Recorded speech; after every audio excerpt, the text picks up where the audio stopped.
Assalamualaikum warahmatullahi wabarakatuh. Nama saya Rama Muhammad Amir Wahab, NIM 2106048. Di sini saya akan memaparkan materi tentang pengertian bahasa dan otomata. Hubungan teori bahasa dan otomata dengan komputasi, sejarah perkembangan bahasa pemrograman sampai saat ini. Saya akan mulai materinya. Apa sih itu pengertian teori bahasa otomata? Teori bahasa otomata merupakan salah satu mata kuliah yang wajib di jurusan teknik informatika maupun komputer. Teori bahasa dan otomata merupakan mata kuliah yang cenderung bersifat teoritis, tidak memuat hal-hal yang praktis untuk diterapkan langsung dalam praktik.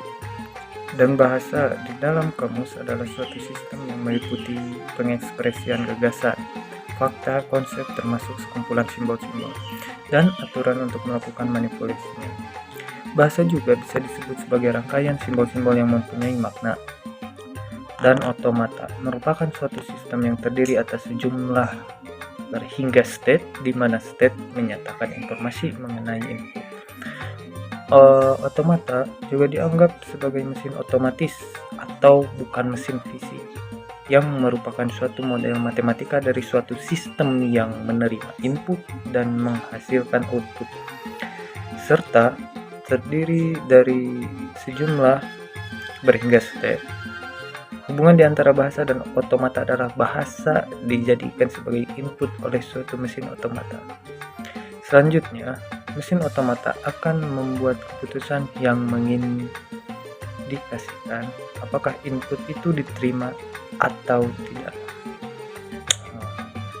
Itulah pengertian teori bahasa dan otomata. Baik, kita akan masuk ke materi hubungan teori bahasa dan otomata sebagai komputasi. Teori bahasa otomata merupakan bagian dari teori komputasi pada ilmu komputer. Beberapa teori komputasi datang dari bahasa dan rekayasa sistem, terutama yang berbasiskan matematika. Dalam hal ini, penekanannya adalah pada pemecahan masalah. Selanjutnya kita ke sejarah perkembangan bahasa pemrograman sampai saat ini. Pada tahun 170-an, bahasa pemrograman hanya berbentuk bahasa mesin. Bahasa mesin ini tersusun dari kode-kode mesin yang dapat dieksekusi langsung oleh komputer. Namun, karena masih banyak ditemukan kesulitan dalam bahasa mesin, pada tahun 1940 dibuatlah komputer bertenaga listrik. Komputer yang dibuat ini sangat jauh dari kata sempurna karena hanya memiliki kecepatan yang terbatas dan memori yang hanya cukup untuk programmer mengembangkan program saat itu. Meskipun dengan komputer yang sangat terbatas, pada tahun ini tercipta bahasa assembly yang merupakan bahasa simbol dari bahasa mesin dalam bahasa assembly.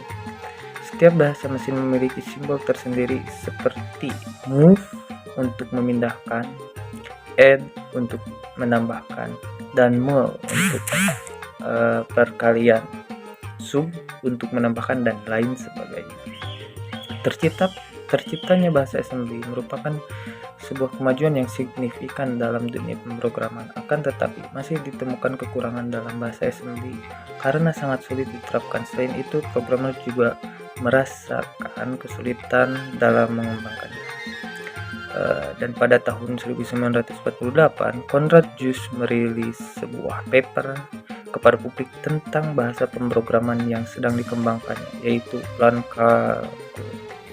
Akan tetapi karyanya tidak sempat digunakan karena tersisih oleh bahasa pemrograman lainnya.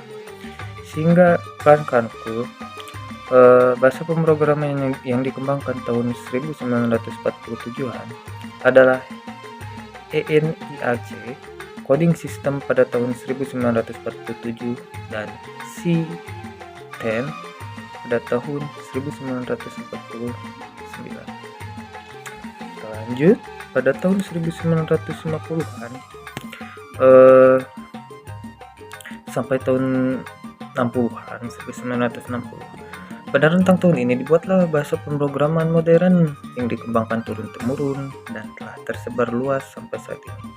Bahasa pemrograman pada masa ini telah menggunakan istilah yang dekat dengan bahasa manusia, semisal write untuk menulis dan read untuk membaca. Dalam perkembangannya, bahasa tingkat ini juga menggunakan beberapa metode pemrograman seperti procedural programming dan object oriented programming atau bisa disingkat OOP. Tapi bedanya pada procedural programming, program dieksekusi dengan menggabungkan variabel-variabel yang berkaitan, sedangkan OOP, program dijalankan berdasarkan objek. Bahasa pemrograman yang berkembang pada tahun 1950-an sampai tahun 1960-an diantaranya adalah Fortran pada tahun 1995 yang ditemukan oleh John W. Butchkus dan kawan-kawan, dan Lisp pada tahun 1958 yang dikembangkan oleh John McCarthy dan kawan-kawan, dan COBOL pada tahun 1959 yang dibuat oleh The Short Range Computer, yang mana Grasshopper sangat berperan besar. Selain 3 bahasa pemrograman di atas, masih ada lagi yang lainnya seperti Simula yang lahir pada 1962, sama seperti APL 1962, dan ada juga Basic, tapi lahirnya lebih muda daripada APL dan Simula, yaitu lahir pada 1964 dan seterusnya. Baik, selanjutnya saya akan membahas kepada tahun 1967 dan 1978. Di sini bisa menetapkan paradigma fundamental. Pada periode 60-an sampai 70-an memang terjadi pengaruh yang signifikan pada perkembangan bahasa pemrograman. Kebanyakan bahasa pemrograman yang digunakan pada saat ini berasal dari tahun 60-an sampai 70-an, seperti Simula yang merupakan bahasa pemrograman pertama yang dibuat khusus untuk mendukung pemrograman yang berorientasikan objek. Kemudian ada Prolog yang diciptakan oleh 3 programmer yang berbeda, yaitu Colmer Raumer, Russell, dan Kowalski, yang merupakan bahasa pemrograman logik pada yang pertama. Selain itu, bahasa pemrograman yang dikembangkan pada periode ini diantaranya Pascal, yaitu pada 1970, Ford 1947, dan bahasa C 1970, dan Smalltalk pada tahun 1972. Dan ada ML 1973 dan CQL pada tahun 1978. Baik, selanjutnya kita akan next ke 1980-an, tahun 1980-an. Di sini sudah mulai berkembangnya konsolidasi modul dan performa. Baik,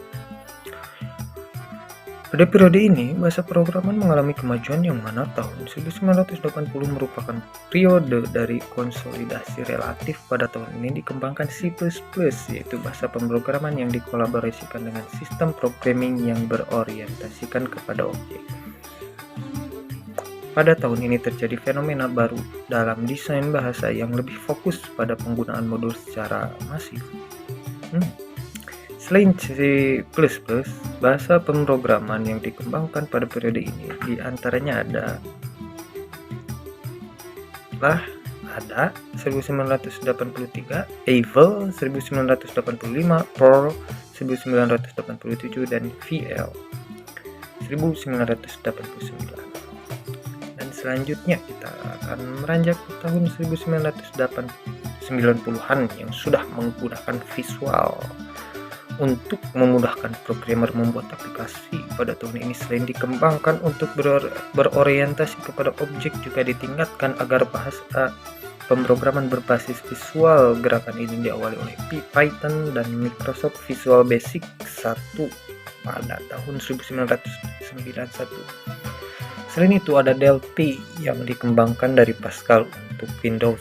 Puncaknya adalah pada tahun 1997 di mana Visual Basic 5 dirilis untuk memudahkan koneksi ke database, dan COBOL bisa digunakan dalam versi Windows.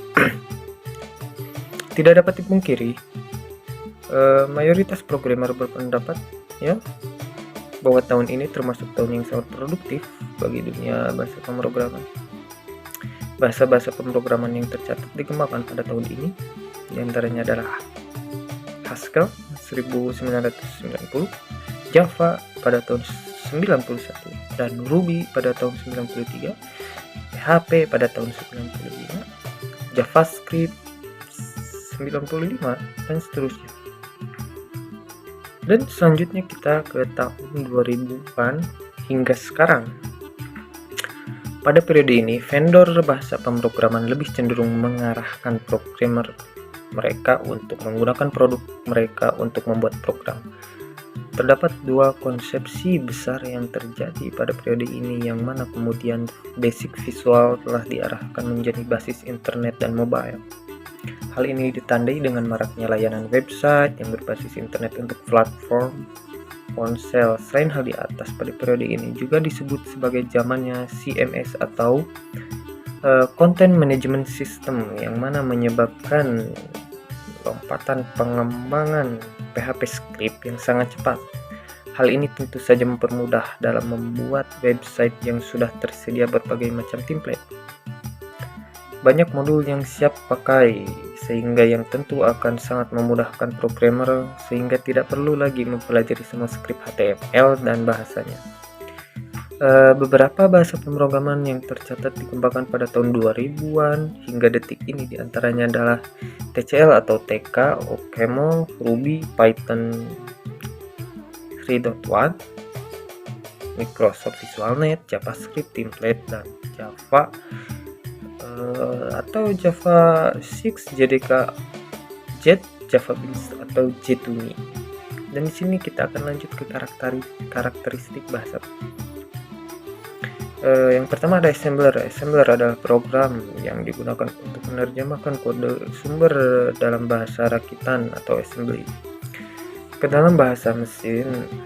Bahasa mesin ini adalah kumpulan kode binary yang merupakan instruksi yang bisa dijalankan oleh komputer. Program bahasa mesin sering disebut sebagai kode objek.